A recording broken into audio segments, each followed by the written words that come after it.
Assalamualaikum warahmatullahi wabarakatuh. Untuk pertemuan terakhir ini kita masuk ke teorema limit di 4.2.1. Di situ ada definisi mengenai terbatas ya. Sama seperti di barisan, kalau suatu fungsi itu dikatakan terbatas pada ketetanggaan dari C, yang namanya ketetanggaan berarti karena ini di C berarti menggunakan delta ya.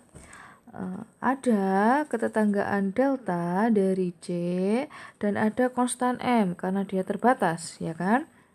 Kalau dia terbatas berarti semua mutlaknya itu kurang dari sama dengan M, sama seperti definisi barisan lah ya. Setelah itu di 4.2.2 ada teorema yang mengatakan bahwa kalau dia itu punya limit, berarti dia terbatas di ketetanggaan dari C. Ini juga sama kan ya.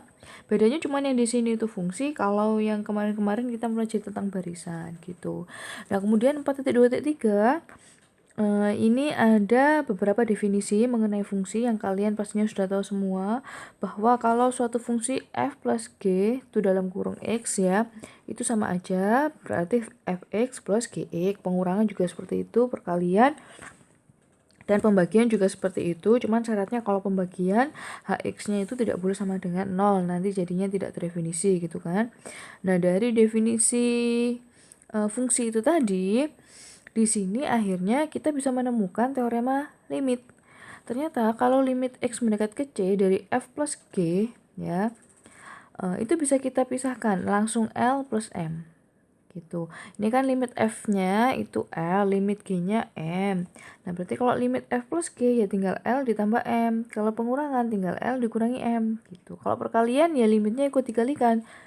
Nah, ini kalau perkalian dengan produk suatu konstan, dia juga konstannya itu dikalikan apa gitu. Tinggal gitu aja ya. Nah, contohnya 4.2.5. Di sini ada yang B ya. Yang B itu ada limit x mendekat ke 2, x kuadrat plus 1 sama x pangkat 3 dikurangi 4. Dapatnya hasilnya 20. Dapat dari mana 20? Nah, ya berarti ini sebenarnya ini bisa kalian kerjakan langsung ya, tapi di sini dipisah menggunakan teorema yang tadi. Jadi ini dipisah jadi limit x mendekat ke 2 dari x kuadrat plus 1 dikurung, kemudian ini limit x mendekat ke 2 x pangkat 3 dikurangi 4. Setelah itu nilainya langsung dimasukkan. 2 kuadrat plus 1 gitu kan ya, jadinya 5. Setelah itu 2 pangkat 3, 8 dikurangi 4. 8 kurangi 4, 4. Ini dapatnya 20. Seperti kalian mengerjakan limit di kalkulus itu ya. Asalnya dari sini gitu. Nih, limit x mendekat ke 2. Dari x pangkat 3 dikurangi 4 dan x kuadrat plus 1. Caranya gimana?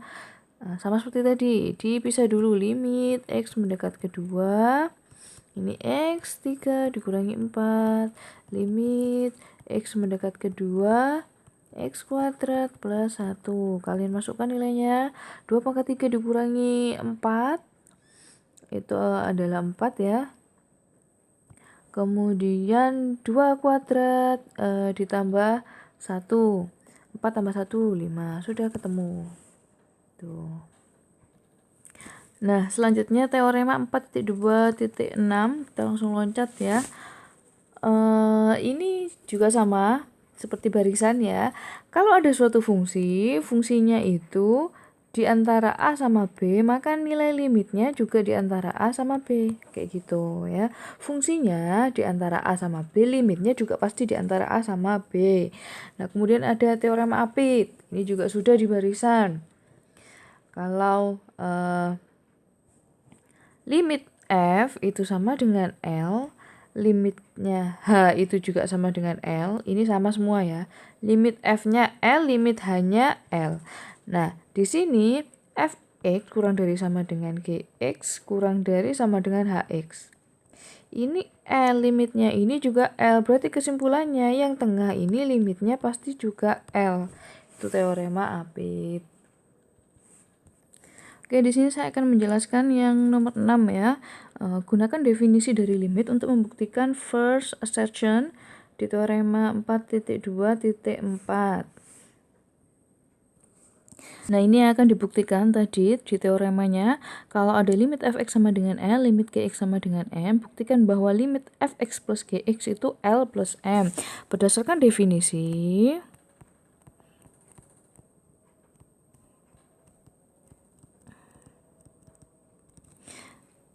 limit x mendekat ke C, fx sama dengan L, itu berarti untuk setiap epsilon ya lebih besar 0 ada delta lebih besar 0 sedemikian hingga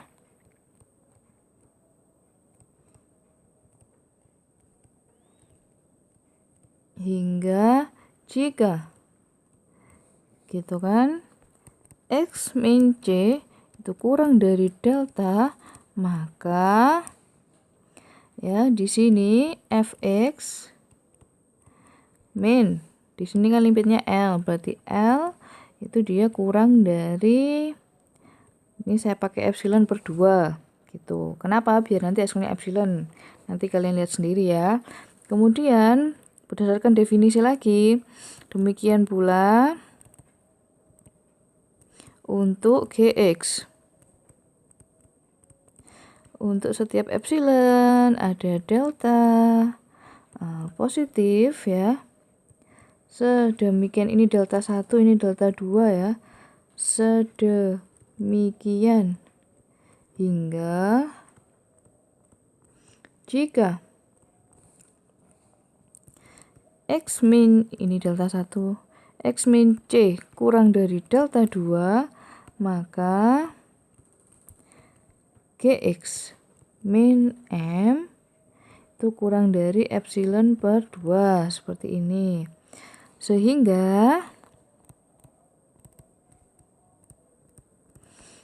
pilih delta itu adalah, apa yang dipilih? Pilih delta itu minimum dari delta 1, delta 2 ya, didapat jika x min C kurang dari delta, maka itu ya, yang akan dibuktikan apa tadi? Fx plus kan ya, fx plus gx ya, ini berarti fx plus gx gini,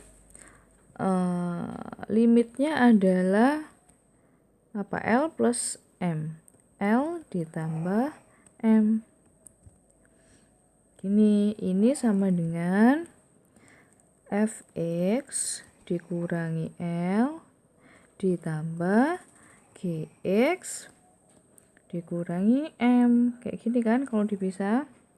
Nah, kalau saya beri kurung, ini fx min L plus gitu ya, gx min M, seperti ini. Berdasarkan ketaksamaan segitiga, berarti ini bisa kita pisahkan.